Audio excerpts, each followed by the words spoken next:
I'm going to start a new book reading, Washington in the Lap of Rome. The reason I'm holding the phone, because I don't know if this is actually going to, I'm going to put it down. Here we go. I don't know if it's going to actually record, because I have been trying to record these last couple of days. And, well, I don't think I tried yesterday, day before, and then tonight. And I don't know, it gets halfway through, and then they say error occurred. And it won't upload, it won't finish recording, I don't know. So anyway, this right here is a new book reading, and it is Washington in the Lap of Rome by Justin D. Fulton. Bibliographic information. Washington in the Lap of Rome was originally published in 1888 in Boston by W. Kellaway, Office of the Free Press, Tremont Temple. And it says down here, spelling, grammar, punctuation from the originally published edition has been retained. Wherefore take unto you the whole armor of God, that ye may be able to withstand in the evil day, and having done all to stand, stand therefore. Paul. To the Americans, who will aid in throttling Jesuitism, in uncoiling the serpent encircling the capital of the United States, and in taking Washington out of the lap of Rome, that a free church and a free school in a free state may make the great republic the glory of the world. This book is dedicated in prayer and hope. The preface. Washington in the Lap of Rome has been written to call the attention of the American people to the great trust which has been betrayed, and to the great work which devolves upon them. It uncovers facts which will bring the blush of shame to the cheek of the real Republican and fill his soul with indignation. 15,000 department clerks are under the surveillance of Rome. If it be not true, as is charged, that a private wire runs from the White House in Washington to the Cardinal's Palace in Baltimore, and that every important question touching the interest of Romanism in America is placed before his eye, before it becomes a public act, it is true that the Cardinal is a factor in politics. Romanism is the dominant power in the capital of the United States. Lincoln, Grant, and Arthur withstood it and suffered the consequences. The power is unseen. It is shadowy. It inhabits the air and infects it. Romanism is the malaria of the spiritual world. It stupefies the brain, deadens the heart, and sears the conscience as with a hot iron. It comes, as did the tempter, with gifts in its hands of rule, of power, and of wealth to all who will fall down and worship it. They who yield have peace and praise. They who refuse must fight a terrible foe. The cry has been for peace. The lips of some of the ministers and members of the Church of Christ have been padlocked. Politicians in the grasp of this power are unable or unwilling to move. They clank their chains with delight and glory in being allied with an organism so potential and so astute. Others see the peril and withstand its open and determined advance. No longer now is the clash of arms heard. The city is not, to human sight, a camp of armed men, as in the days of civil war. But if eyes could be opened as were those of the prophet's servant, when horses and chariots were circling in the air, proofs of a conflict might now be discerned, more desperate than was ever fought by flesh and blood on the earth. Today, the city of magnificent distances resembles the child in the presence of the snake. It is being charmed by the viper. Duty demands that the truth be told, which shall break the back of the monster. Why priests should wed. Uncovered the pollutions of Romanism and the hope of saving the women and girls of Roman Catholic Church. now held in the grasp of superstition. Washington in the lap of Rome appeals to mankind. The surrender to Rome of the capital of the great republic means death to liberty.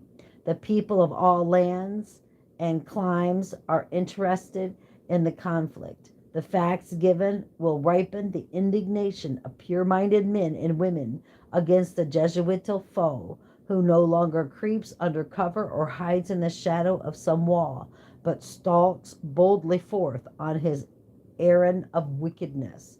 It is believed that it will cause lovers of liberty to shake themselves from their lethargy and not only take Washington out of the lap of Rome, but throttle the monster threatening the future of the Republic and lift the nation to its rightful place as the educator of mankind, the leader of the best thought, and the personification of God's great purpose in placing within the area of an ocean-washed republic a free church in a free state.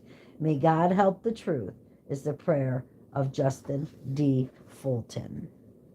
Chapter 1. The Jesuit University in the New Light. Romanism is beginning to uncover its hand in America. It begins to be fearless, now that it is becoming natural. It is attempting to do here what it has achieved in Europe, to awe the state, control the people, and banish liberty.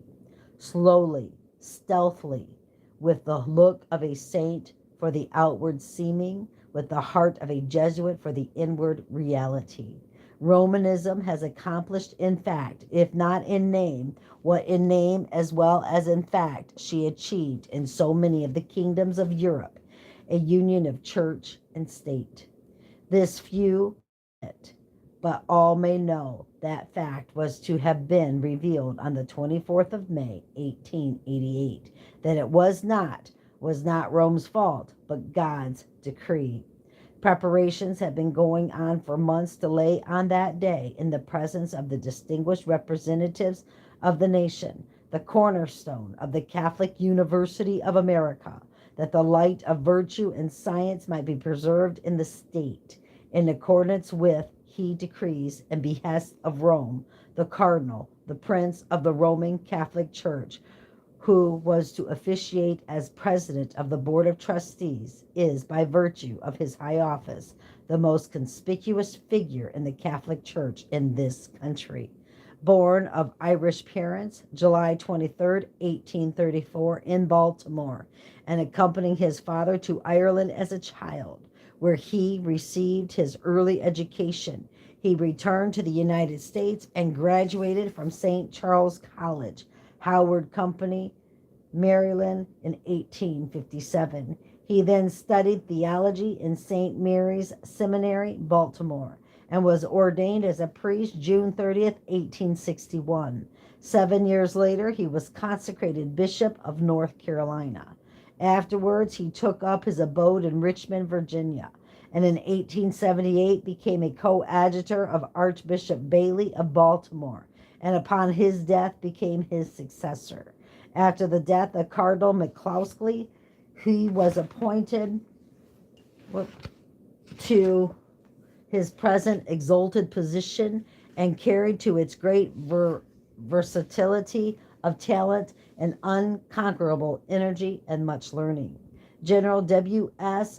Rosecrans, Grand Marshal, was born in Ohio in 1819, graduated from West Point in 1842, and in the Civil War rose from the position of colonel to corps commander. In 1867, he resigned from the Army, went to California, was elected to Congress, and at the expiration of his term was appointed Register of the Treasury. His brother was a bishop of the Roman Catholic Church, and he has been noted for his devotion to his church, whether as soldier, congressman, or citizen. The orator of the day, Reverend J.L. Spaulding, was born in Lebanon, Kentucky in 1840, educated in Emmitsburg, Indiana, St. Mary's, Cincinnati, and in Louvain, Belgium. On May 1st, 1877, he was consecrated Bishop of Peoria. He is a scholarly man, and it has been his dream for years to have a great Catholic university built in the United States. It was through him that Miss Mary Gwendolyn Caldwell made known her gift of $300,000 to the prelates of the Baltimore Council. The mother of Miss Caldwell was a member of the Breckinridge family. The father amassed a large fortune in New Orleans, and in 1863 was compelled to come north. Residing in New York, the daughter was educated at the Academy of the Sacred Heart, Manhattanville, New York, after which she traveled extensively to Europe. The father, at his death, left an estate of $4 million to be divided between his two daughters. The Reverend John J. Keene, the rector of the university, was born in Ballyshannon, Company Donegal, Ireland, September 12, 1839. He studied classics at St. Charles College, Baltimore, and subsequently pursued a full course in St. Mary's Seminary and was ordained in 1866. For many years, he served as assistant of St. Patrick's Church, Washington, and in 1878 he was appointed to the See of Richmond. Bishop Keene's zeal, scholarship, eloquence, and organizing ability led to his election as a rector of the university. He has raised $800,000 to endow it. In 1882, Bishop Spalding visited Rome and obtained the papal approval. The proposition was discussed by the archbishops called to Rome in 1883, and in 1884 the sanction and benediction of the Pope was promulgated to the plenary council in Baltimore. It was expected that the cardinal, dressed in the red robes of his office, arm in arm with the President of the United States, was to strike the blow which would inaugurate the commencement of an enterprise that would exert a felt influence upon the institutions of this fast-growing republic. Soldiers belonging to an army 700,000 strong, now enlisted and drilled, and being led by the scarred veterans of the Confederate and Union armies, were to be there under the command of Major General Rosecrans, Grand Marshal, who, with prancing steed and nodding plume, was to place before the eyes of gathered thousands the proof that church and state were united, and that a willing solidarity were getting ready to enforce the decrees of Rome. Bands of music accompanied the delegations and filled the air with martial strains as on Wednesday evening they marched along the streets of Washington.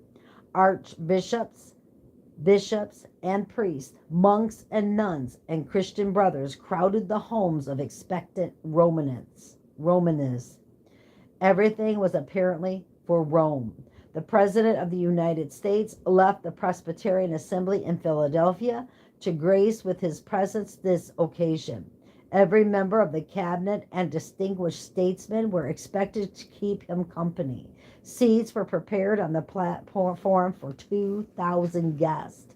That night, in a great hall in Washington, gathered a company of praying people. They saw the peril, they declared it, and pleaded with God to bring confusion upon the enemies of their faith. Though ministers in Washington, as a rule, and the churches almost without exception, recognized the Roman Catholic Church as part of the Christian world, and are opposed to saying anything or having anything said that shall provoke discussion or awaken enmity. Many there are who believe that Romanism is the foe of Christianity and is yet to be cast down.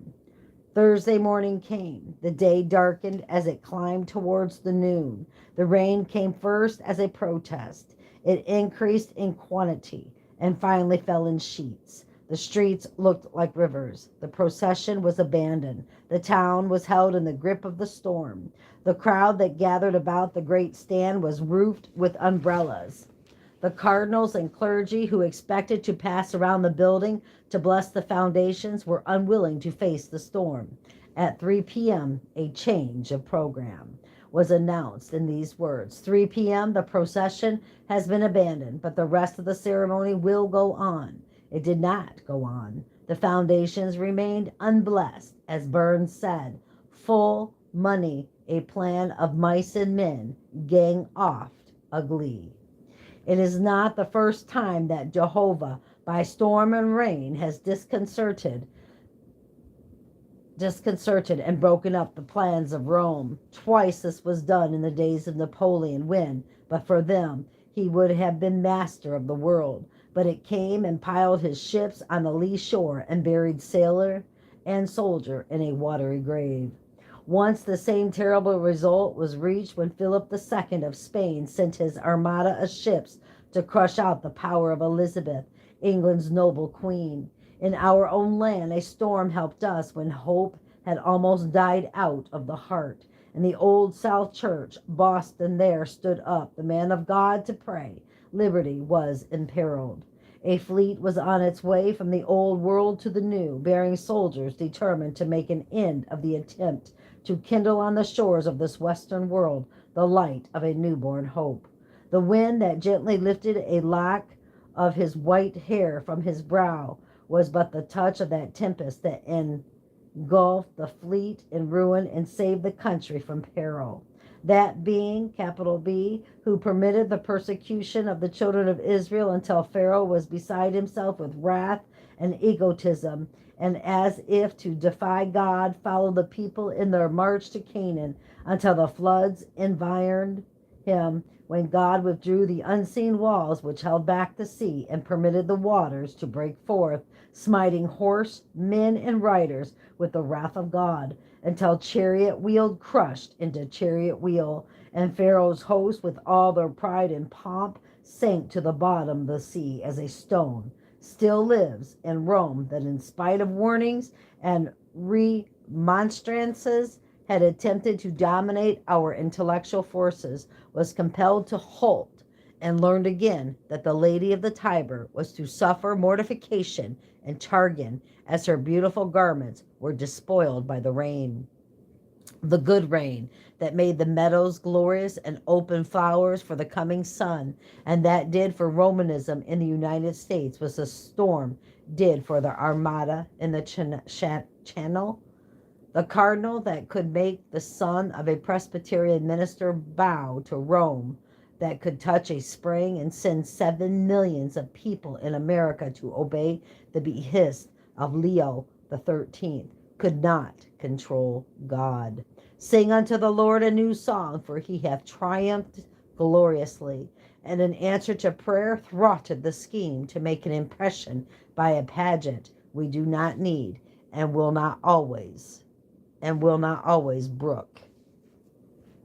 It was understood that the cornerstone of the building would be laid, no matter what sort of weather prevailed. So members of the Catholic societies and others went bravely on in the rain, attending to the duties assigned them. The bishops assembled at Father Chappell's residence at 2 o'clock, where they took carriages with the cardinal and his attendants, and they were driven to the Middleton estate next to the soldiers' home, which they had purchased for $27,000. It was a picturesque and commanding location. An old-fashioned driveway between rows of trees leading to the old house starts from the intersection of Lincoln Avenue with the Bunker Hill Road. The grounds extend to the Metropolitan Branch of the Baltimore and Ohio Railroad, and the railroad station of Brooks is located there. The distance from the city is 2.5 miles. So out they went, hoping against hope that the rain would cease. The ecclesiastical ceremony at the site of the university was planned as follows. The procession was to form at 3 o'clock along the Bunker Hill Road. The various divisions were to gather in fields on both sides of the railroad in such manner that the first division, when it files out, will pass before all the divisions, and each division in turn will march out upon the road, so that the whole long procession will pass in review before the last division, composed of the bishops and clergy. Following an ecclesiastical custom, each division is arranged with junior organization first. Thus, the youngest parish is placed at the head of the division, composed of representatives of parishes, and the oldest last. In the division composed of the clergy, the different bodies are arranged according to their ecclesiastical rank, the Christian brothers coming first, followed in order by the priests, the bishops, and the archbishops, and last by the cardinal, the highest dignitary.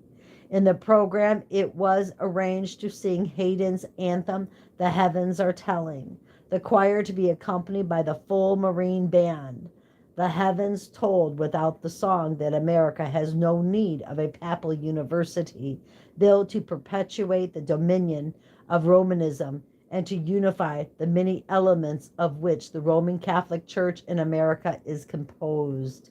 One feature of the institution is the establishment of university burses. The burse is a fund out of which the poor students are cared for.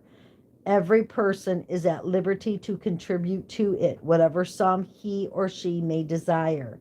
The object is to aid any bright-minded man whose appetite for scholarly attainment in the scientific or the historical or the mathematical fields of knowledge are known, but not brought out because of the lack of means to develop them. The reason for locating the university at Washington was ostensibly, as urged by Father Chappell, because the capital is growing rapidly as a social as well as a political center, that its literary circle is a growing and a liberal one, that a great general library, a superb law library, scientific works and collections, the National Museum, the Observatory, and other public institutions offered facilities for study that could not be secured elsewhere. In fact, it is the dream of Romanists to make Washington the Rome of America. The capital is to be the Vatican, the great department buildings, the homes of her oligarchy. I don't know what that word is. Oligarchy.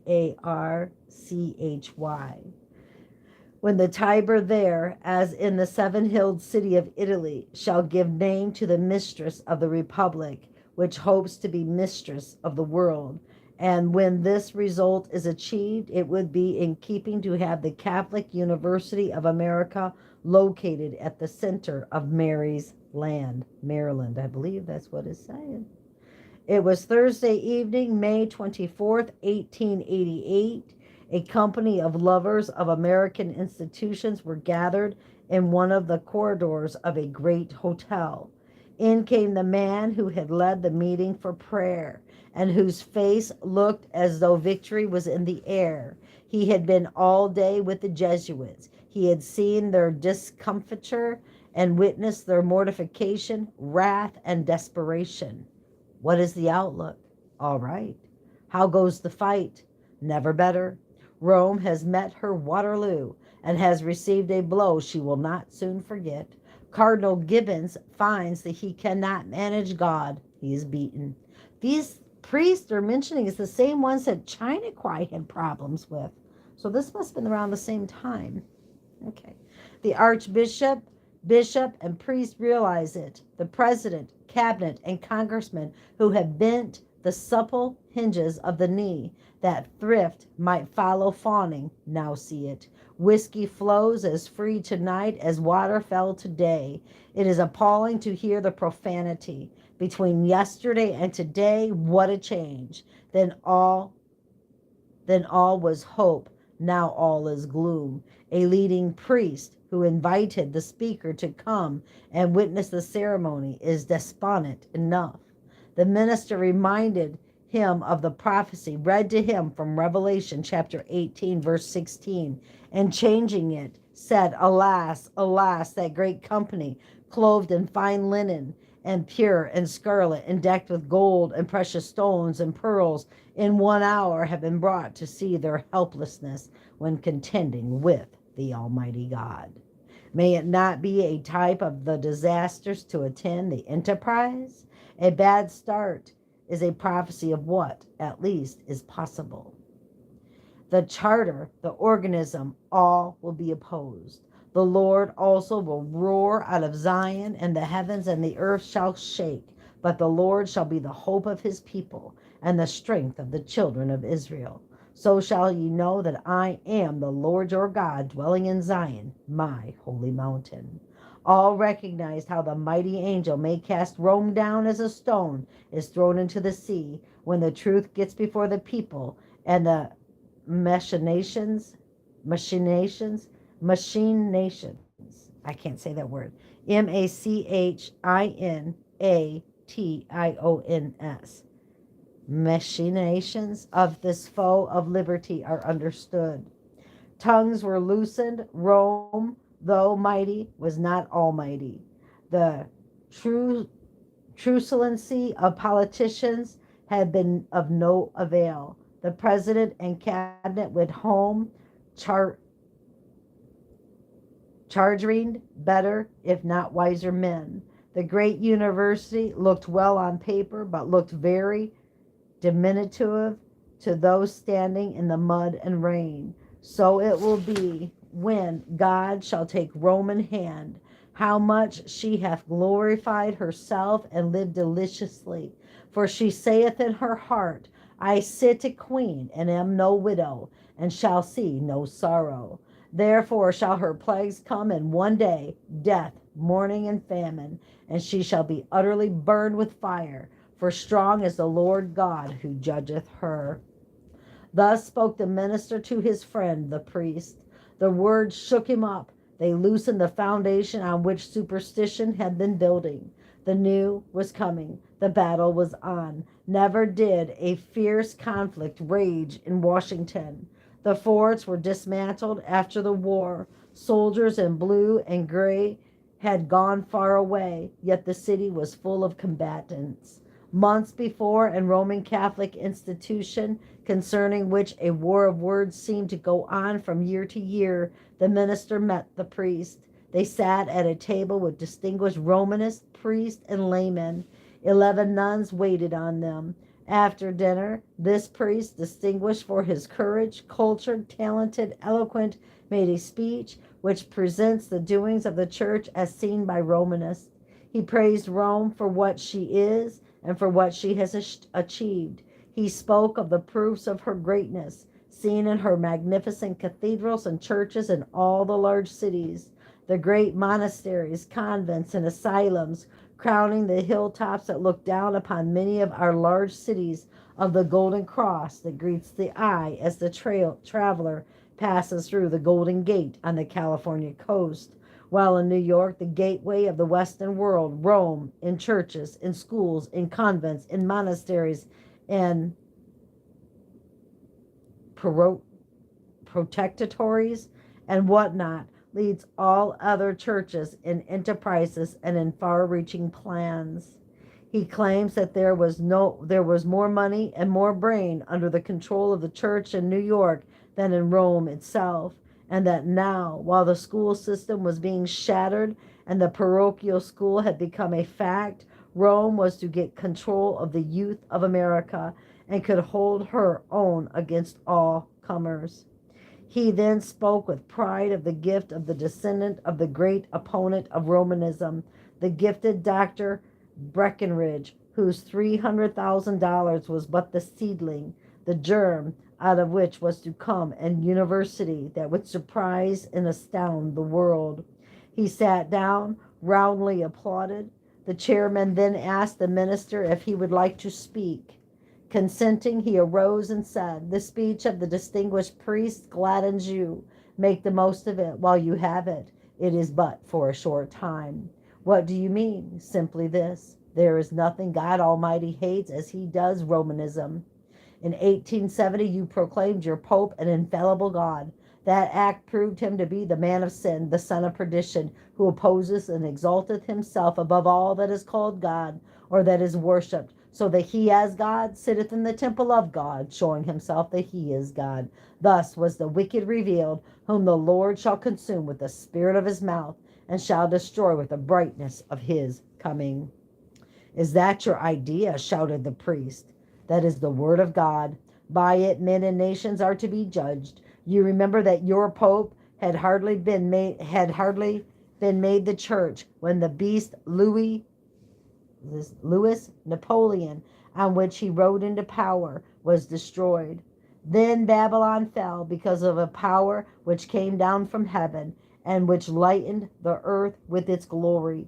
Because of this,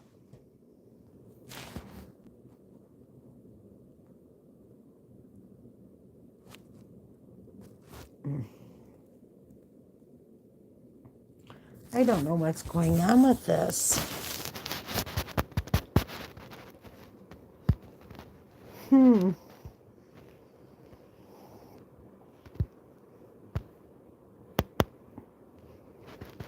My goodness, what's going on?